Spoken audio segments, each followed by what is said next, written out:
I'm Sally Stanton and welcome to Snacks and Suitcases, the podcast packed with tips, tricks and real-life stories to make travelling with kids of all ages a whole lot easier and way more fun. And today, it's all about serious skiing for kids in the family-friendly Olympic village of Livigno, Italy. Mom, can I pack all my teddies? Okay, let's get started.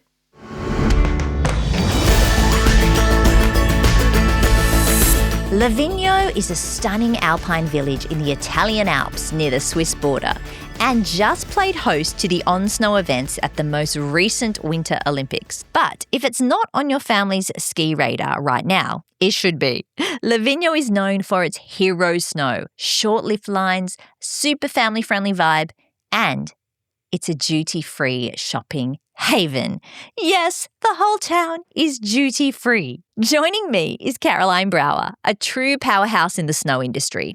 From ski instructing to director of brand and marketing at Threadbow, she has done it all. And now she and her husband, former Olympian Jono Brauer, run the Arc Skier Development Program in Livigno, helping to shape the next generation of Aussie ski talent. But it's not just for athletes. Livigno is a hidden gem for families too. In this episode, hear how kids of all ages and their families are so well catered to at the Arc and in the town. Think epic skiing where you can ski right up to the Swiss border. The food is that perfect Italian-Swiss mix: fondue, pasta, gelato. Oh, and did I mention it's a duty-free town? And a little insider note, Caroline came highly recommended by our resident snow expert, Christy Hampton, so we know we're in very good hands. We picked this interview up just as Caroline returned fresh from the Winter Olympics. Hello, Caroline. Welcome to Snacks and Suitcases. Thanks, Sal. Yeah, it's so great to be here. Thanks for having me. Now, you have just returned from the Olympics in Livigno. I mean, how are you feeling? You must be exhausted. Yes, I'm pretty exhausted. It's definitely been a really big 7 weeks in Livigno. I was really fortunate to stay over and be a part of the Olympic spirit. It was just unbelievable to see the town so lit up with energy, and the Australians performed so well on the world stage. One of the best things that I've ever seen, seeing Josie Buff win a gold medal, little hometown hero from the Snowy Mountains. That was something else. That's where you are at home now. Are you in Jindabyne? Yes. So I'm back in the Snowy Mountains in Jindabyne. That is a big trip. Jindabyne to Livigno. It is, although we've got quite used to it. We've been heading to Livigno since 2018, every January and April. So we've got that trip fine-tuned. It's a day. You kind of just cross out that day and some. Yeah. Well, it's kind of like that to anywhere, when you're coming from Australia. Yes. Yeah, absolutely. Absolutely. So your husband, Jono Brauer, is an ex-Olympian, and then he has been in Italy commentating? So, yes, Jono competed in 2 Winter Olympics, the 2006 Torino Winter Olympics as well as Vancouver in 2010. And then he was a race coach, and then he has worked, he started business and done a lot of normal life. And every 4 years he's commentating for the Olympics, and he was actually commentating all the alpine events for these Olympics. Is he at Lavinio for that, on the slopes? He was actually in North Sydney. So he was in the studio in Channel 9 in North Sydney, and I was lucky enough to stay in Livigno. So this was this was quite interesting. When he's commentating, he's doing such a great job describing the atmosphere. It's like he's seeing something that we're not seeing because he really tunes in with what's going on right there. Like he talks about the conditions like he's there. It's amazing. So he has some understanding of what it would feel like. So I think that he actually puts himself in that situation and just dreams that he would be there. Wow. Okay, so Caroline, I met you over 20 years ago, I can't believe it, when you were a ski model for Perisher. Do you remember that? I do. I think ski modelling was kind of like a part-time hustle for you. Yeah. Yes, correct. So fun and so long ago. Wow. And what have you been up to since then? I've been in the corporate world as a lawyer, so I studied in Canberra, and I think that's when I was ski modelling. I would come down in the gaps of my university calendar and come down and work in Perisher, which was really, really fun. So then I've worked for ski resorts in media and marketing, and my husband and I, we've been busy building a mountain bike apparel brand, and now we have some other businesses. And what led you to establishing your ski program in Livigno? We started a program in Livigno as a bit of a passion project when our kids were 3 and 5. We saw a niche when we started taking them skiing for holidays for a program beyond a traditional ski school, somewhere that they could go and get really intensive, I guess, ski development, focusing on developing strong alpine technique from a young age. Wow. So we also had some very good friends who coached in Thredbo for many years who were Livigno locals, Millie and Pippo, and they I guess nagged us for a long time to come and have a look at Livigno as a destination. So Jono and I went there in 2017 to do a recce, and we fell in love with the place, and Jono in particular saw the opportunity there for great training for kids. It's beautiful terrain, super wide open runs. Livigno is very high. It sits at 1,800 metres above sea level, which for a village, that's the base. That's the village is one of the highest in Europe. So the snow is really consistent. We often call the snow hero snow. So for developing confidence and technique, it's incredible destination. Ooh, I like the sound of that hero snow. Why do they call it Little Tibet? As I mentioned, it's really high. So it is like Tibet. It's in a broad alpine bowl, like the Tibetan Plateau. And historically, it was really remote. It was cut off from the rest of the world for months by snow. It actually interestingly, it's duty-free. So it was given duty-free status because it was so remote. So in the 1500s, the then government decided that they needed to throw the area a bit of a bone and say, you guys need a leg up, and so we're going to give you this gift of duty free to increase, chances of survival for that town. That is the greatest gift I've ever heard. It's a duty free town. It is. So everything. Everything. So yeah, luxury, fashion, alcohol, perfume. The list goes on. So shopping is incredible, which was a great little secret, but I feel like that secret has been let out now that the Olympics has been there. Well, yeah, I had never heard of Livigno, and then I was talking to Christy and she mentioned your ski program, and then she said it's also the home of the next Olympics, which just shocked me because I had not heard anything. I was just thinking of Milan. That's right. Yeah, we hadn't really heard of it before. Our friends lured us there, and it's definitely we enjoyed that it was a bit of a secret. It is a huge town, so I feel like the town can accommodate. I'm going to say never get lift lines. There's 1 week a year, which is over the New Year's, Christmas, New Year's period that there's small queues, but really. There's, outside of that, you ski onto the lift. So it's a huge lift network. It's got so much terrain. You're not dodging people. It's just dreamy sort of skiing. What is the village vibe of Livigno? What is it like? It's like a fairy tale, actually. It's just so beautiful. It's just full of rustic mountain huts with a bit of a Swiss feel, but because it's in Italy, it's got an Italian kind of soul and a heart. I think that's the best way to describe it. So particularly beautiful under lights. So at night, it just lights up and sparkles so beautifully. So and with the valleys, like it's in a valley. So on the valley floor, it's got the mountains either side, and the lights up on the mountains just makes it extra magical. Oh, wow. That sounds so pretty. Where exactly in Italy is it? So it's high, like right north. It's in northern Italy, really high up in the Italian Alps. So that's separate to the Dolomites. It's right near the Swiss border. So it's actually closer to Switzerland than the rest of Italy. Is it one of those places you feel like if you just keep on skiing, you'll end up in another country? Well, you do. You actually you almost get to Switzerland. So there's a run that I love called Federia over the back of Livigno, and you ski basically you ski to Switzerland. You do? Yes. Yeah. Oh my gosh. So there's a secret place where you can touch Switzerland, which is pretty cool.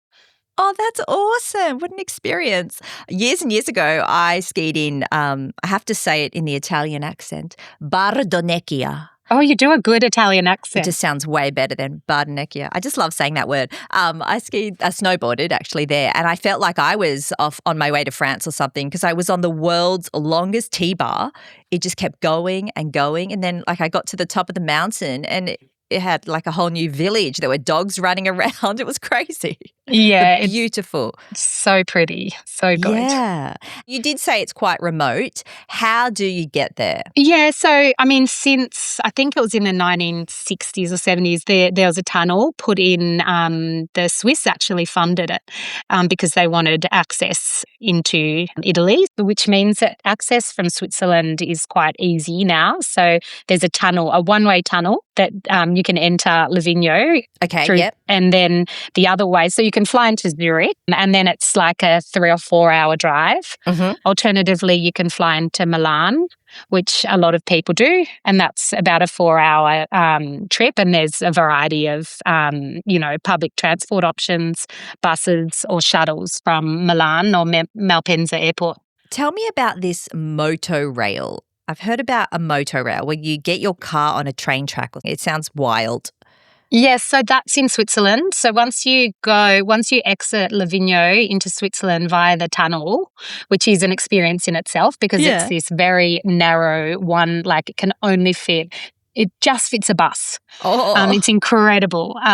So it actually, you have to time it to get in and out because they close it. It goes one way, so it switches. You sometimes have to wait for the traffic to come through. But they have a schedule. And you can work it out pretty easily. Yeah. And then after that, if you're going like east into Switzerland, you get onto the rail tunnel, the rail trail, and it's a 16 kilometre. I just did it on the way because I flew out of Munich and I took that one. It's great because it's 16 kilometres and you actually get a break in driving. You can sit there and have a nap and you don't need to do a thing. It's fantastic. What? So it's almost like a magic carpet at the snow for your car. It's a magic carpet for your car. So you drive onto the train and then it just pulls you through the mountain. That is so fun. It's really, really quite cool. Yeah. And the kids actually really love it. It's a good way to finish off a massive trip to be like have these little novelties. So how family friendly is Livigno? Yeah, Livigno is great for families, honestly. Being quite a long, so the village is set out over 6 kilometres of flat terrain, and the ski runs actually are on 2 sides of the valley, either side of the village. So most accommodation is on the snow. So most of the accommodation is accessible very easily on and off the snow. And so having ski in, ski out accommodation isn't like it is a novelty for Australians, but it's just normal there. So most accommodation you're stepping, even if it's a couple of 100 metres, it's nothing, compared to some places. That's awesome. That is what Australian families are always looking for. Ski in, ski out, or just walk up to the lifts from your chalet. Amazing. And it's a walkable town, isn't it? Like you can just sort of park your car, walk to the restaurants and everything. Exactly. Once you get there, you don't really need a car. As I said, it's really flat terrain, so it's easy to get around. You're not kind of navigating really, icy hills, and it's some of the families that come to the Ark are actually bring their grandparents. So you have the 3 generations there, and the grandparents find that it's really lovely because they can, walk around town nice and easily while the family goes and skis, or even some of the grandparents are skiing because it's such, forgiving terrain. Okay, what about on the mountain? Is it good for beginners, better for advanced? Yeah, so it's got a really nice mix of terrain for all abilities. Definitely great for intermediate, like I would say intermediate to advanced skiers.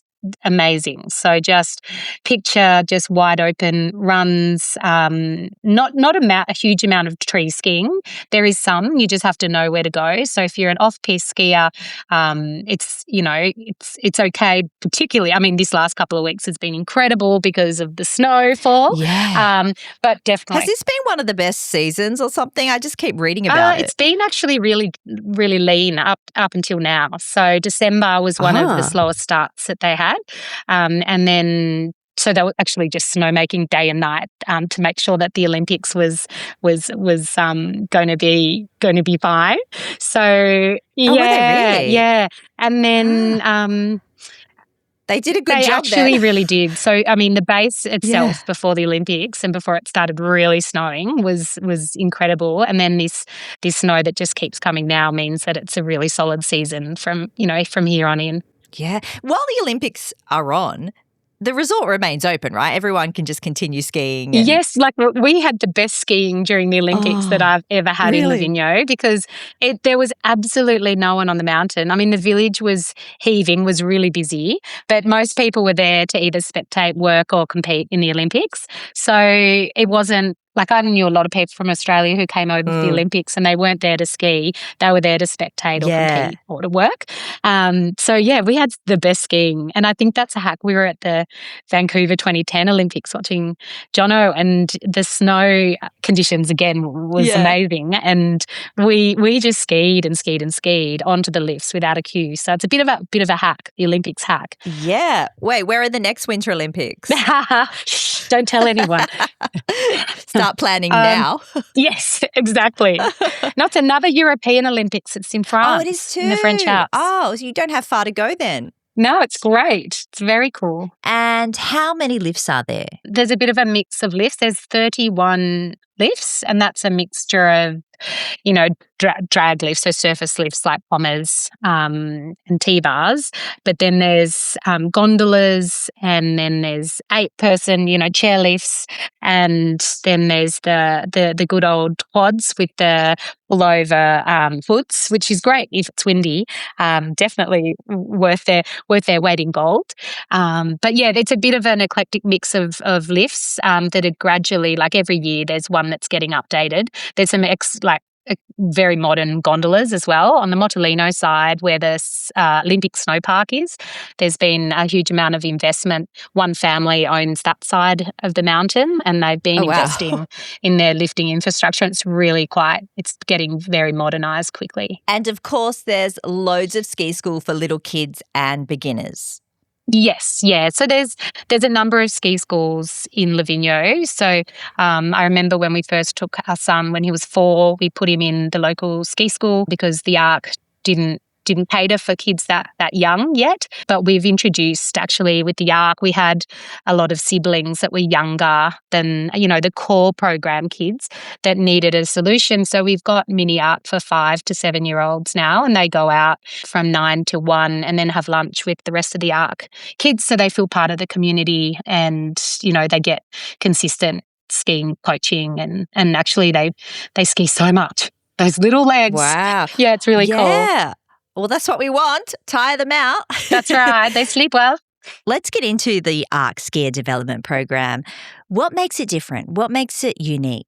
The ARC is designed around the New South Wales and Victorian school holidays. So it's really focused on Australian kids going overseas and getting a great solution to ski training during their summer and Easter school holidays. You can choose, usually families don't come January and April, but they will sometimes come year on year because they fall in love with Livigno and love it so much. But essentially, we designed it around the family coming for a holiday. So the children come with their parents. They come and we support them with transfers and, lift pass organisation, recommendations with accommodation, equipment recommendations, what to bring, all of those things. Yeah. And once the program starts, we welcome the families. Everyone meets, they meet their coaches, and they're put in groups with the coach that they'll then have for the whole program. And in January, we run 2, 3, and 4 week programs. And they can choose alpine specific. So they're kids who want to get really strong alpine skiing technique, and they'll get in the gates, and they're learning to become great solid skiers.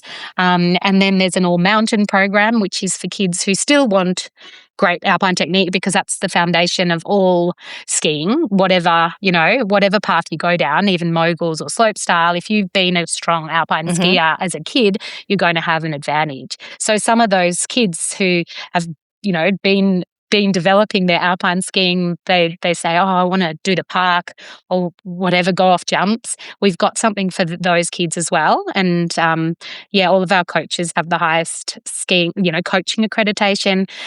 They're mostly Italian coaches. Some of them are from, we get a couple of Austrian coaches across. A few of the Australians come, all English speaking coaches as well. So it's they train hard, 6 days a week, 6 hours a day. Ooh, yeah, wow. but it is for a short amount of time, and they get a lot of time on snow, which is important when you've travelled so far around the world. And these are kids who are already quite intermediate to advanced at skiing. They're passionate skiers. They're not just beginners who are going on a holiday with their parents. That's right. Yeah, we definitely vet our applicants, so they need to have a certain level. We are still a grassroots skiing program, so we are open to having kids who are, intermediate skiers who want to and are focused on getting better. Yep. So, if you're 8 plus and you've been skiing in Australia or overseas and, doing ski school, and you've got really, a strong base, we've normally got a solution for them. And then once they hit the snow and get so much time on snow, the development is pretty cool to see. What ages do you cater for? Yeah, so our core program is from 8 to 17. But as I mentioned before, we needed a solution for some of the younger siblings. So the mini art program was developed, and they do half days because it's just skiing overseas at that altitude is, all day for 6 hours is a big ask, particularly day after day. So we find that 4 hours stretch for that age group works really well. We also make sure that there's small group sizes. So in the mini arc, it's like 4 maximum. And then in the core program, it's like 6 to 7 maximum. We try and keep it around 4 and 5 kids. How does the altitude affect the kids?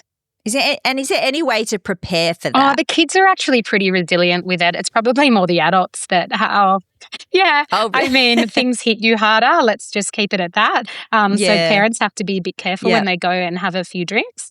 Other than that, children. Okay. But the children are pretty good. It's more that they get, you have to keep the water up. They get dehydrated quite quickly.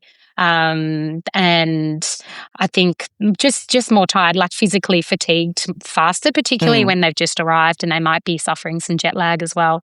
So how do you balance performance with making sure the kids still enjoy themselves, don't burn themselves out? Yeah, so fun is like core to our program because we're not in the business of the high end, FIS level elite programs.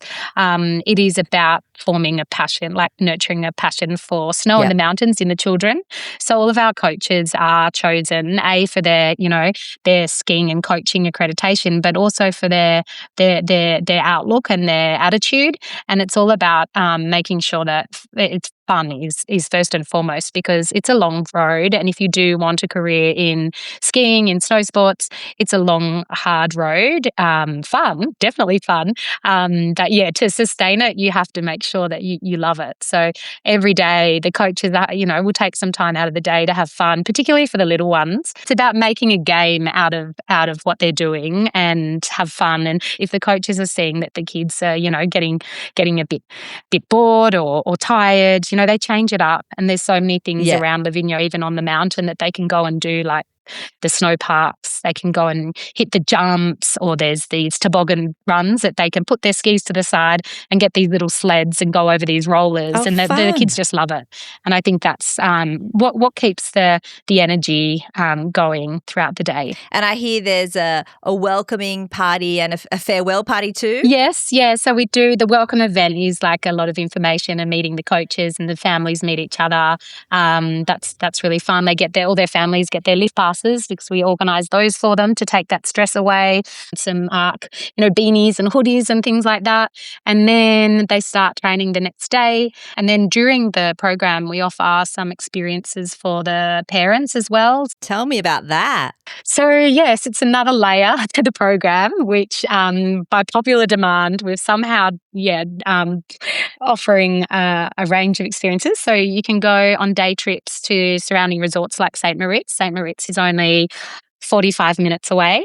Oh, really? Nice. Yeah. So that's actually a really popular one. So they'll go with a guide. We split the groups into, the groups of 3, depending, we have 3 different guides that take the parents around, and then they'll go for lunch, and they always come back just raving about it, having a great day. We do parents race training. So that will be like for 4 kind of mornings during the 2 weeks that parents can opt into doing their race training. Ladies ski days, wellness sessions, wine tasting. It's too much fun for everyone. I think I know why the parents want to take their kids there. Well, they all actually become great friends too, and that's really nice to see that community, particularly when we get back to Australia. And there's catch-ups all over the mountains during winter, which is so nice to see. A lot of people in this snow industry do know each other. It is quite small, isn't it? It is small, and I feel like it's even become smaller for all the kids, particularly because we get families from Victoria and New South Wales who see each other at like the interschools events, and the kids just see each other and run up to each other and will hug, and it's really cool. It's really cool to see. Is there anything else like this in the world for Australian kids? There are other programs for ski training, but they're more just focused only on the ski training. So when you look at our program and what we offer for the family and the family experience, there's actually, I don't know of any other programs like it. So I think it's really unique that the families can come overseas. It does take a little bit of organisation to get the whole family over there, but all the once you do the trip and you understand what it offers and what Livigno as a family-friendly destination offers, I don't think there's anything really, really like it. Okay, well, let's talk a little bit more about family-friendly Livigno again. For those with maybe some younger kids, what kind of activities are there off the slopes? There's so much to do off the slopes. So on the day off, when the kids aren't skiing, aren't training, it's always a really tough decision what we should do. So one of our favourite things to do is go to the wellness centre, Aqua Grande. It's a leisure centre, essentially huge network of really fun water slides inside for the kids. It's like it's a big water park like you see in Europe, because it's so cold for so much of the year. They're really good at their water parks. So this place is like heaven for the kids. They run in and they're lost, like they're out there. They're in there for hours and hours and hours. And so that's very cool. It's even got a little cafe there, so the parents can sit there, watch the kids, get some food, get some drinks. That's really cool. Downstairs is adult wellness, so you go there and it's a network. Like there's saunas inside and out. Indoor and outdoor saunas, spas, plunge pools, sleeping rooms. It's really cool. So that's actually somewhere that you can escape to for a whole day. It's got a gym. It's got a 50-metre pool. A lot of sporting teams actually go to Livigno because it's high altitude. So you'll often see national teams like swimmers and cross-country skiers hitting the gym and the pool there as well. So that's a really great place to spend the day.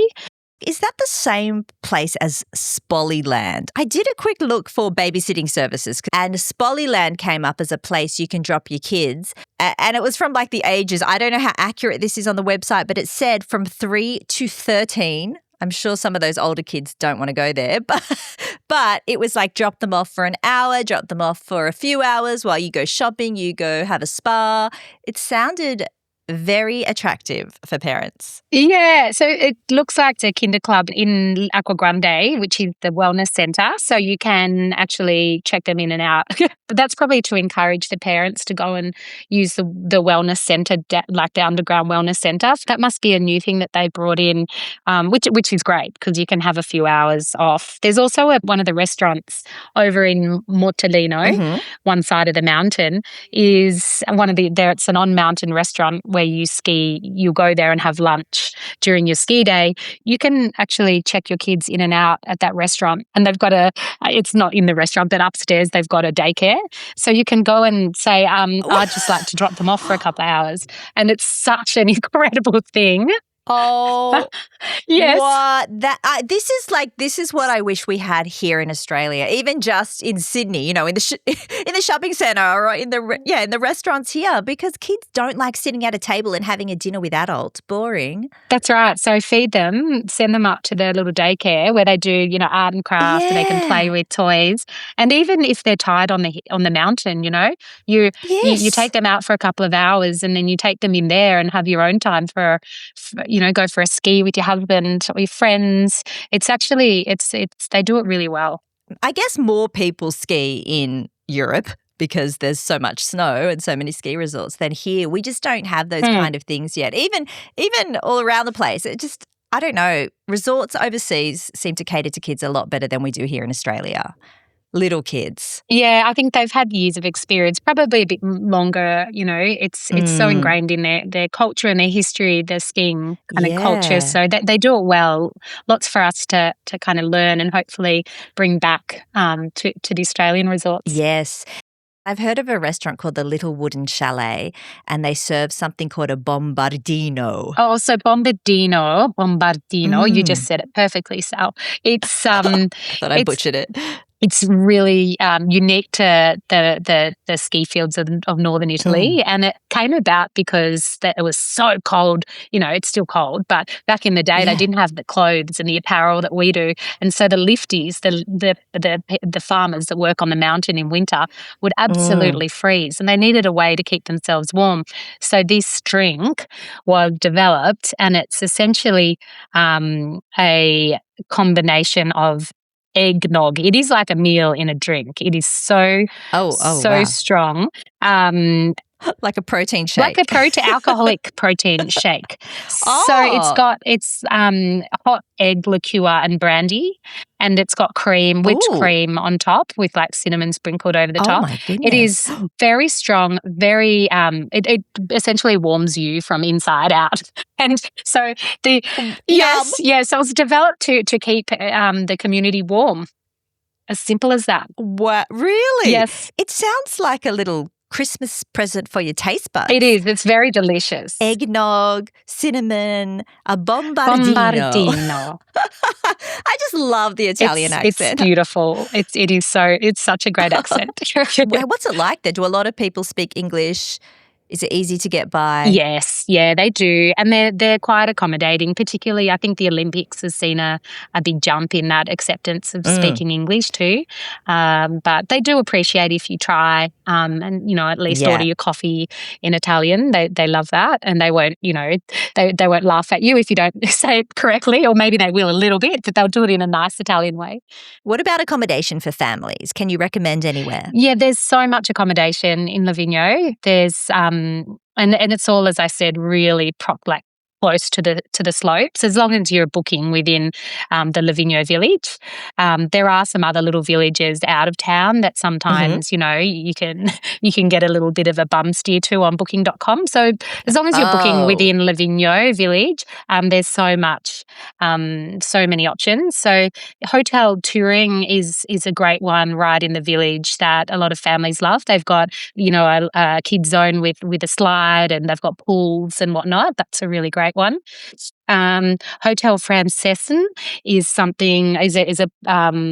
hotel that a lot of the ARC families stay at. Excellent wellness facilities with, pools and spas, and very close to the snow. So that's really good. Great breakfast, really good buffet breakfast. Oh, yeah. Then there's chalet and apartment accommodation as well. There's Urca Mountain Chalet and Apartments. They've got a network of really beautiful chalets that are family friendly. I had a look for families with little toddlers or babies, and a couple came up. One of them was Hotel Sporting, and the other one, Hotel Bita Montana. I'm not sure how to pronounce it, but they have a soft play area for kids, which is another one of those things that just made me go, oh, that's cute. Why don't we have that in our hotels in Australia? It just seems so common over there. I feel like most of the hotels do have kid areas. It's almost standard, and a lot of them will have a pool as well, or, a spa. Great. There's also a lot of apartments we find. I mean, we're there for a longer period of time because of the business, but we find staying in an apartment is great because then at least you can cook breakfast for that. You can have a normal breakfast and then cook dinner or snacks if you needed to. And so we recommend people going through My Holiday Livigno. They're really great service, and you can go to them and say, this is what we're looking for. We need an apartment for this number of people. These are our requirements, and they come back with options, which is a really good way to go as well. My Holiday Livigno. Yes, My Holiday Livigno. I assume they'd have Airbnb as well? They do, yes, yeah. So you can get on Airbnb, you can get on booking.com. Booking.com will bring up hotels as well as your apartments. So that's good. Sometimes going direct to the hotel will be, or the apartment might be more economical. So yeah, there's a lot of different ways you can go about it. Definitely not short of options for family-friendly accommodation. We nearly spoke about it, but I think we diverted. Food, restaurants, the restaurant scene, what is that like? Well, it is Italy. I'm a big foodie. It is Italy. Well, yeah, I mean, it's a no-brainer. It is Italy, and it's close, very close. It's essentially Switzerland, so just imagine that. So the restaurant scene is incredible. I'm saying everything is incredible, but I mean, I'm coming back off the high of 7 weeks there, and I'm not yet sick of the restaurants that Livigno has. Well, that's saying there's so something. many. Like we've been, how many? Since 2018, twice a year. We haven't explored all the restaurants, and we eat out quite a lot there. So yeah, I can't talk more highly of it. And the best thing is that you can more or less walk in. You don't need a book. Outside of that, busy holiday season over Christmas and New Year's, if you want a particular restaurant and a particular experience, you don't have to plan. You can say, you know what, we want pizza tonight. Let's go and get a pizza, a takeaway pizza even.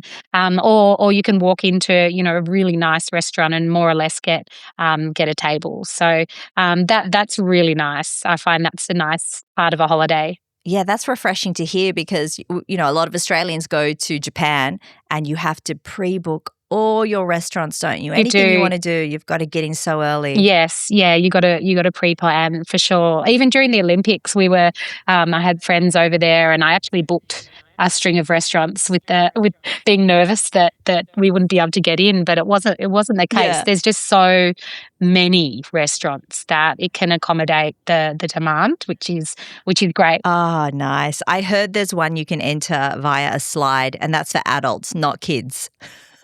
That is Mickey's, and that is it's a nightclub bar, so definitely not a restaurant. And not for kids. Yeah, so fun. Not for kids, but yeah, definitely a great place to check out, and it's been really it's been front and center during this Olympics for sure. Yeah, I bet. So that's more of an après-ski event. Yes, absolutely. Not family friendly, but very parent friendly. Yes. Do you have a favourite restaurant apart from the one you were talking about before? So we really love a restaurant called Armonve. It's just, I think a lot of Australians would have seen the big air jump. That massive structure that was built for the Olympics. It's right at the base of that, and it overlooks the cross-country trails, and it's this beautiful like wooden /rock rustic building, and the fit out inside is just beautiful. You have to go there to believe it. And the food's beautiful. The service is, the service in Italy is always fantastic. They take their profession as a waiter and in the service industry really seriously, and they really love having children come to the restaurants too. Even a more fancy restaurant, they will welcome the kids because that's part of the family, and they're quite inclusive on that front. So they'll be really kind and accommodating to families when eating out, which we really love. And I hear it's a cheese and fondue lover's paradise. It is. It does have that Swiss influence, I'd say. And cheese, definitely. There's the Latteria that has the best gelati in Livigno. So you can go there for, the kids love going there for ice cream sundaes. They open at like 10 a.m. in the morning. So you can go and get a big breakfast ice cream gelati sort of sundae if you like. A breakfast ice cream, only in Italy. That's it. And then they make, cheese there, and they've got really incredible cheese to kind of compete with the Swiss cheese, who kind of own that world, but because it's so close, they do it just as well. And then of course the Italian staples, the pizza and the pasta, it's everywhere. Polenta, because it was a remote community as well. Their food, their diet there was based on sustenance food. So you'll see a lot of pulses and grains, risottos and those sort of foods that they really dial up and throw a lot of butter into and all the good stuff. So you don't go hungry. Don't go hungry in Livigno. Lucky you're skiing every day, huh? That is the only way. That's the only way forward. Did I hear something about ice rally cars or go-karts on ice? Yeah, we only just got started on the off-snow activities. I think I just got sidetracked with Accommodation. But there's ice rally driving. There's two different courses. There's one that's for younger kids that's on that's electric go-karts, and it's on like a rubber kind of a plastic mat. And it's just a little loop right in town, which is super fun. And when my kids were younger, they would love to do that. And it's pretty cheap. It's like €10 for 15 minutes or so, which is quite achievable. And then there's the ice rally driving a little bit out of town, actually for adults. That's for teenagers and adults. So once you're 15, you can go and actually learn to drive a car on ice. So a lot of 15? Yeah. Oh my God. They get them young. You can't even drive on a normal road at 15. I know, right? I should say 16 because I think you need to have a license. That's your prerequisite. So you need to know how to drive. But we do have families with teenage kids, and they put them through this ice driving course because it's really good skills in learning. They go with a coach, they're with an instructor, I should say, and they learn how to drive and be safe when driving on snow and ice, which is a really good skill. But then they've got the ice go-karts as well, which I think you're referring to, which is a big track where you can go and it's like go-karting, but you're on ice. So there's a lot of drifting and a lot of fun to be had. Oh, okay. These are things you definitely can't do in Australia. That's it. Yeah, they've got ice skating, so that's pretty, I guess that's typical for all European towns. You often see, like, our kids will go ice skating and the local Lavinio school kids will be there and they'll end up playing a match with them, which is so cool. And, of course, the Australian kids get absolutely pantsed, but it's really fun to watch. Now, something you mentioned before, and I didn't give it enough time, is the fact that the town is duty-free. Like, saying that you had me at duty-free town. That is a dream for me. I'm a shopaholic. What is the shopping scene like? I'm guessing it's more for adults, but you said designer clothing, jewelry. What else have they got there? Yeah, so they've got everything that you would want to buy duty free. So you think of Like it's like the airport. Designer fashion. It's like the airport, but with designer fashion. And so you don't need to go and, buy your. I think a lot of people come to Italy and go shopping for their designer clothes or handbags, whatever. They want to buy something, especially in Milano. But then you need to go and do that whole palaver at the airport to get your tax back when you leave. the country, but in Livigno it's already tax-free. So it's got most of the, designer outlets are there all represented within another shop, if you're looking for particular labels. A lot of great Italian fashion, the Italians do a great job on that front, and brands that we don't necessarily know or see in Australia are there. So it's just, nice to walk around and see stuff that's a bit different and funky and very Italian and cool. And then they've got glasses.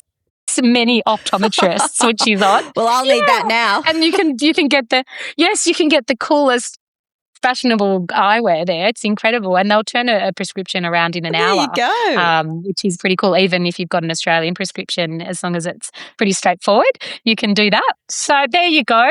It's very family friendly because my daughter wears glasses and she broke hers there. And I discovered this last trip and I was just like, this is great. And I did see in the background, watching some of the Olympics, I saw there was a Lego shop.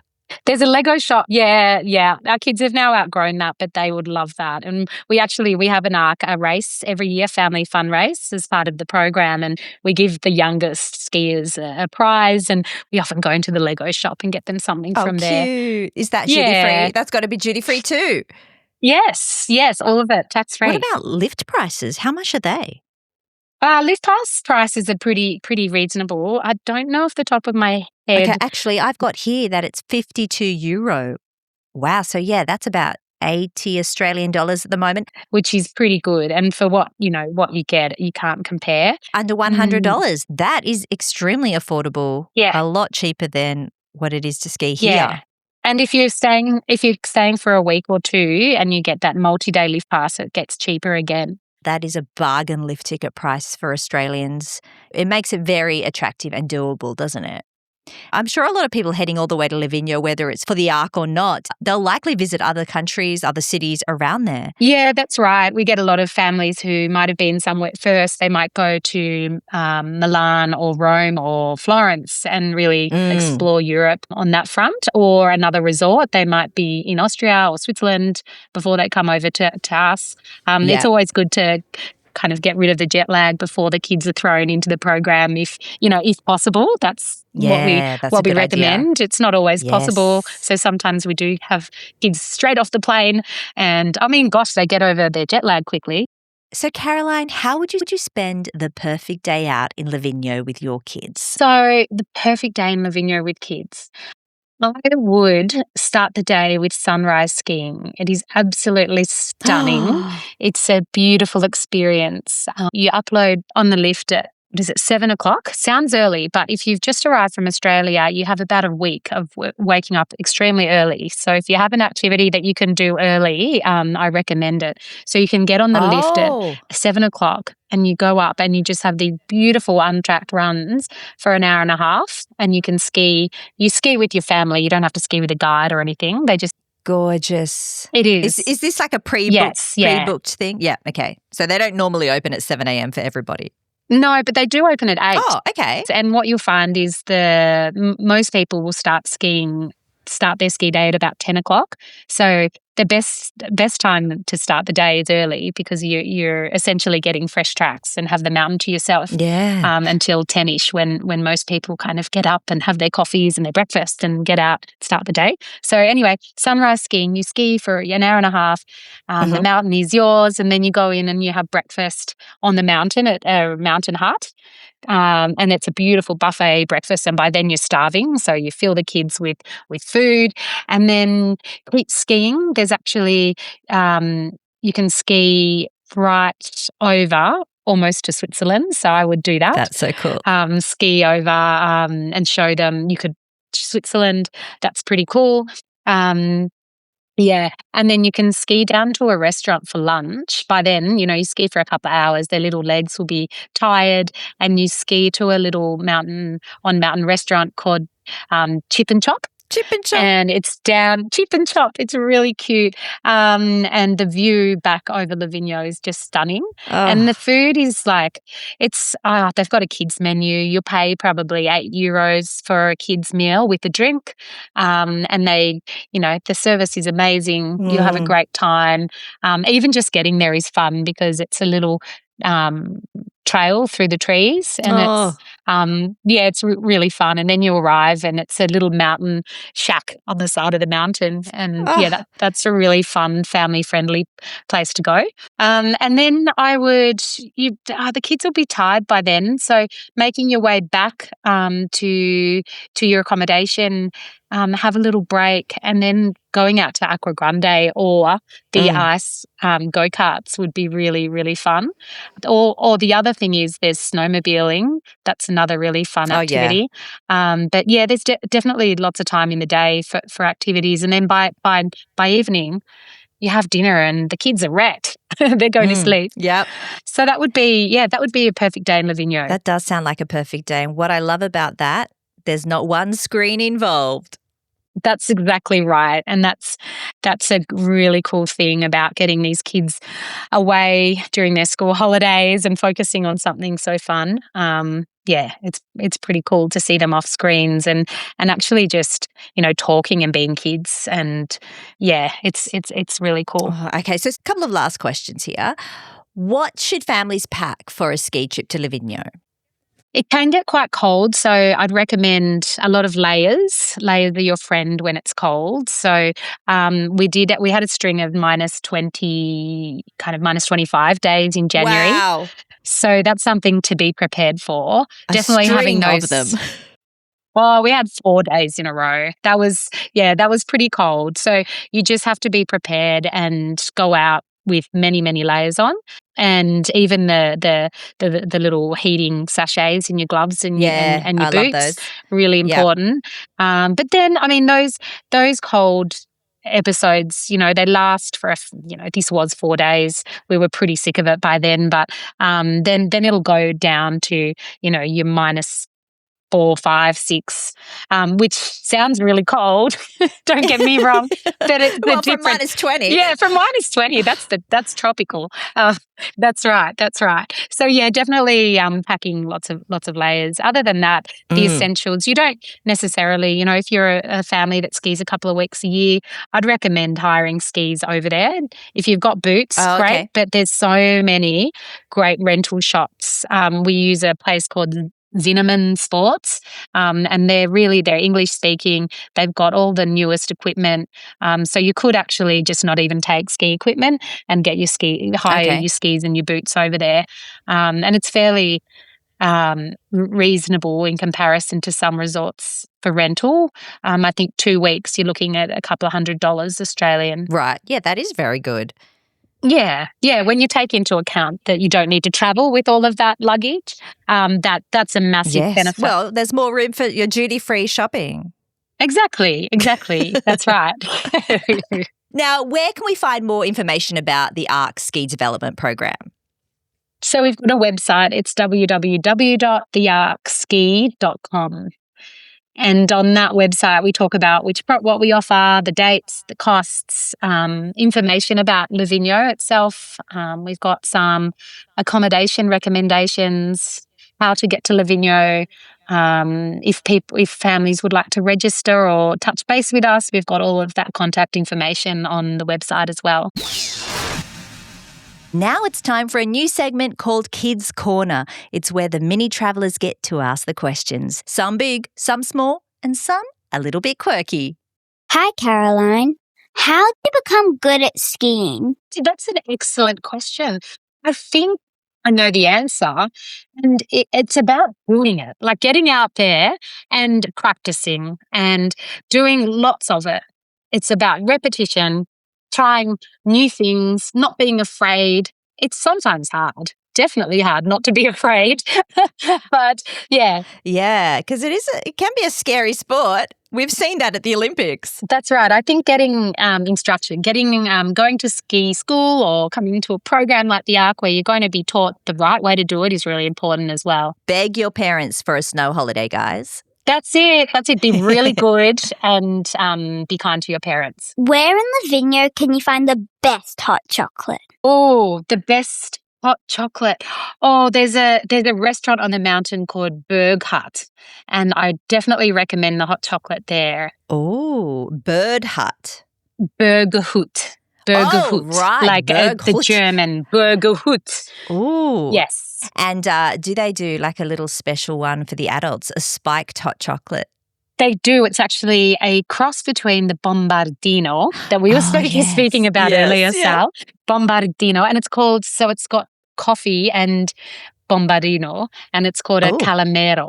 Oh, a calamero. That sounds yummy. Calamero. Yes. It's actually my preferred choice. If I'm going down the path of a Bombardino, it is a Calamero. Oh, that sounds so good. I want to try all of these things. I've got to come. You do. All right. Well, Caroline, let's end this on my Fast 5 questions. Mm-hmm. Let's go. Window or aisle seat? Window. I never travel without? My toothbrush. First thing you do when you arrive at your destination? Oh, I definitely unpack so I can go and explore and be organised and not stress about having a packed bag and not knowing where everything is. Yeah, so you don't live out of your suitcase. No. Anything beyond 2 days, 2 nights, I will unpack. Yes. Yeah. If money was no object, what is your dream destination? Livigno. No, I would say if I have to choose something different, I'm very keen to go to Norway because I've heard that it is just as much of a fairy tale and the Northern Lights is calling. Oh, yeah, that's on my bucket list. And finally, what snacks do you pack in your suitcase? This is an interesting one, and it's because our whole family love to eat jerky. So I would say we pack jerky. Really? Yes. I've had this answer before, and you know who gave it to me? It was Hamish Blake. Oh, that's hilarious. That's very He loves good. jerky. Yeah. Well, it's better than the honey that I brought back from Livigno last week. Oh, really? I even put it in a Ziploc bag and it still didn't end up the way I needed it to end up. So I don't recommend traveling with honey. It was a very special truffle-infused honey that I fell in love with. But yeah, it actually spilled and honey in the suitcase. Truffle-infused honey in the suitcase. Yeah, your whole luggage is, I don't know if that's a good smell. Sometimes truffle can be a bit pungent. Yes. No, it wasn't. I mean, it didn't, it could have been worse, but wasn't great. Well, I just brought honey back from New Zealand and it was sealed though. It was a brand new jar in a box. Well, mine was too. Oh. Mine was too. Oh, no. Oh, that's just unlucky.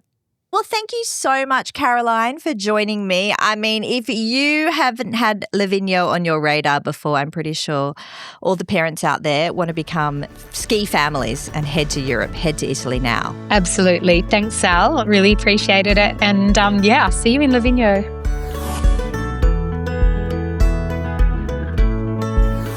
Lovely Livigno. Doesn't it sound heavenly? If you love the snow, if you've got kids who are passionate about skiing, then I recommend you take a deeper dive into the Arc Skier Development Program. I'll put all the info and the links in the show notes. Or if you're just searching for that hidden gem of a European ski resort with hero snow, it's easy to get around, fun to get to. I mean, that moto rail and one-way tunnel is an adventure in itself. Don't forget, Lavinio is packed with off-snow activities. You can devour Italian, Swiss cuisine every single day, gelato for breakfast. And what about those bombardinos? Bombardino. Gosh, I just love saying it. And also, duty-free shopping. Oh yeah, the whole town is duty-free. So tempting. Thank you so much for listening to this episode. I really hope you enjoyed it. And I'd love, love, love you to leave me a review. Let me know what you think of the podcast. I really appreciate feedback. You can email me at snacksandsuitcasespodcast@gmail.com or follow on social media, Facebook and Instagram. It's Snacks and Suitcases Podcast. Tell me about your trip and maybe send in some questions from your kids. All you have to do is record a voice message or an Instagram message and send it on over. But until next time, happy travels. And don't forget the snack.